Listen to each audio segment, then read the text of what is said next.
can't keep us, we're immigrations and we got to get, so they got him and they took him out and put him in the car and they took me too and we was sitting in the back seat and they was writing everything down, investigating us. And they said, well, so far we know you're a good man and you don't have papers, but we're gonna let you stay because you're married and got all these kids. So you can stay, but you got to do it as soon as possible. Go to Detroit to the immigration and get your passport and your visa. And we did. We did. We went to Detroit to the immigration. And we drove over. I drove over there, and Tim helped me. So we found the place. We had a hard time. We was lost, but we found it. And they gave him his visa and his passport. We had a lawyer, Kaselka. Mm-hmm. He was a lawyer at that time. That's a lot of years later. Yeah. That's a lot of years later. Yeah. And so he charges $400. That we had to go to Detroit and get his passport and his picture and Apply for citizenship. yeah. So he become a citizen and he had his visa and his passport. And then he wanted to go back and visit Mexico one He time wanted to go before he back died, huh? because he had a sister over there, Half-sister. half-sister. So we went to Mexico and we met her. And I had a picture of me and him and all the kids. And that picture, my grandson Steve went down there and he said, he always has the habit to go into my pictures and he said, Grandma, I'm going to take this picture because I'm going to have it made, I'm going to have one made for me. And he took it. And he never brought it back and I kept telling him, I want my picture back because that's the only picture I got of me and Papa, because they call him Papa. Me and Papa and the kids. And then he said he didn't have it. He said, Lori's got it. And I talked to Lori, she says, he's a liar, I ain't got that picture. He's got it, but he just don't want to give it up. And he never did give it to me. And I know he's got that picture. And I wanted that picture because it's the only picture where me and him and my kids, they were all young yet, they weren't. Tim was little, he had long curly hair, and I'll never forget that. And that picture, I'll never get it, because Steve said that he gave it to Lori. Lori was working at Myers at the time in the photo department.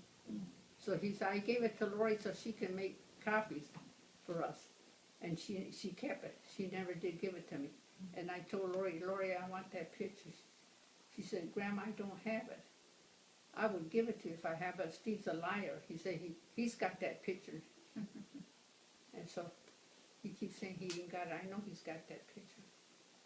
You know, you talk about the people being poor down there. Mom, when she went down there, when they took Dad, she said where they live is so far. They call it what?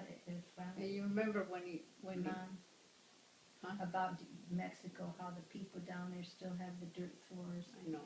The relatives. You remember when he wanted a car, and he was telling me, Grandma, I want this car so bad. And I said, well, I didn't. He got a hold of my check, and he made a check. He made a check, and he said it's just to show him that he had proof of that check. And he made that check out. And then Who's he? Steve. Don't want her to say it. He swindled her. Don't want her Yeah. to say it. Yeah. That's so And he sad had that car. someone And trusts. you remember you I know was too, trying to but- investigate and you went and got that car? Wasn't, Huh?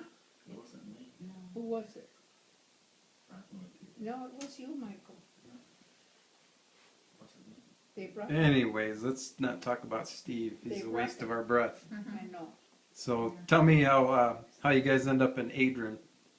How did you move to Adrian? Oh, well, we was, Uncle James went and got you guys. my brother James went to Mexico and brought us. It's a long ways. Did you work or did you always stay at home taking care of the kids? I always stayed home. He never wanted, I wanted to work at the magnesium plant once, and he said, no. I don't believe in the woman working. The man's the man, the man's the one that's responsible and's got to work. You're not gonna work. He would never let me work. Never. He says, the woman, the wife belongs at home to raise her kids. And he said, you're not gonna work. And I had my application, I was gonna start working in that factory. Cause he was working there at that plant. He was, working where they put in the cast irons in the oven, Yeah. and he had to take them out. And one time he dropped that one and broke his foot. Yeah, But in the beginning, what brought you to Michigan was working in the fields, right? yeah. Well, I met him in Texas, Mm-hmm. and so he used to come every year. He used to live with the Nietos. They took him in, Joe and my husband, they used to come to work with the migrants, picking beets, yeah, in Bliss. And so Joe and my husband, they went to the Nietos' house, and they took him in. That's how he met Rita, my brother Joe. And Rita already had Felix from the dad of, Felix's dad was a German, and they lived in a big farm, and they used to do farming work for them.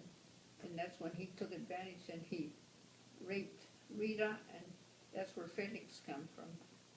Because Felix, his dad was German.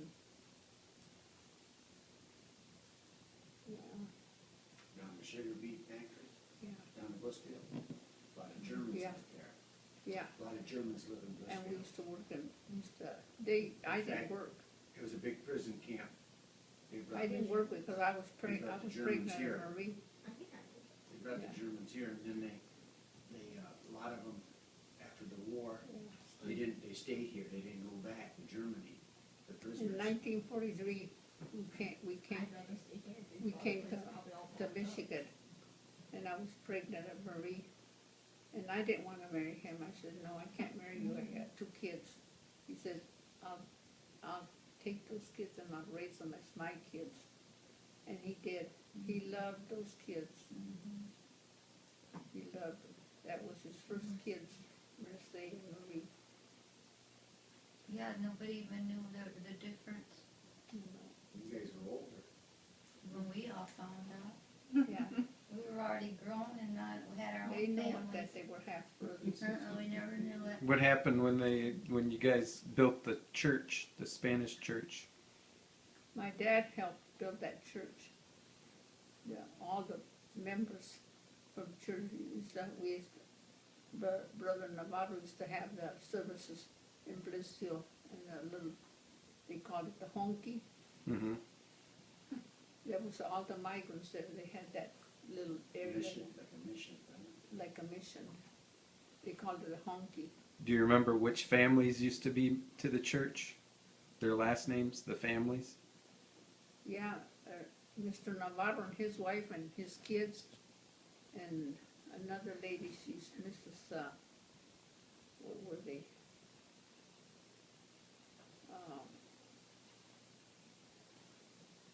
I can't remember their last name.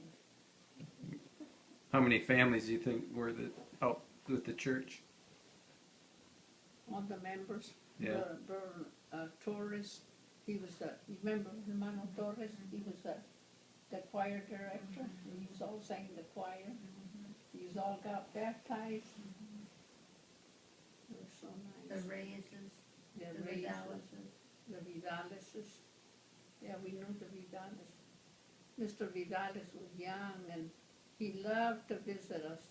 Oh, so, The office was over there at our house and we used to go to theirs. Yeah, that's the family that we met, the Vidales. Grandpa Vidales, he was young, and Victoria, because she's a lot younger than Grandpa Vidales, because his first wife, I don't know, he had some, I think a son, or he had 2 kids, but they were good people.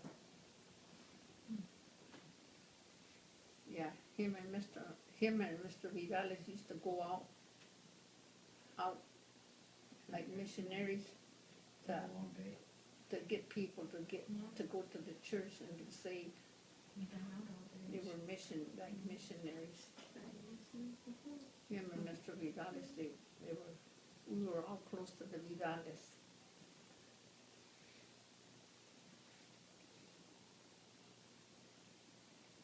That's all I can remember, but that's the first couple that we met, the Vidales, and then they took us to Navarro's church. And that Mr. Navarro done a lot for us. He used to take us grow cheese, and he's a good man. But so many stories, I can't remember them all, but that's all I can remember. And we used to go to church, but my husband wouldn't go. He said, I'm not gonna go over there, a bunch of crazy people, because they used to worship the Lord, make too much noise, and the neighbors reported us because we had the windows open, and it was the drums and all that, Ralph Babolo, and they were all the drummers, and Johnny Soto, they all played the instruments. And the windows, it was in the summer, the windows were open, and the neighbors called the police, and the police went over there. They didn't do nothing, they just talked to them for us, the congregation, to keep down, because the windows were open, and they were glorifying the Lord and getting in the spirit, and all the Sotos. Yeah, they were getting the spirit, and they were all on the floor laying in the spirit. That was a good time. I'll never forget those days. Happy, everybody was close, all the brothers and sisters. Yeah, Mr. Vidales was always visiting. They used to go out and, talk to people to get them to go to church and get saved. They were like this, they too.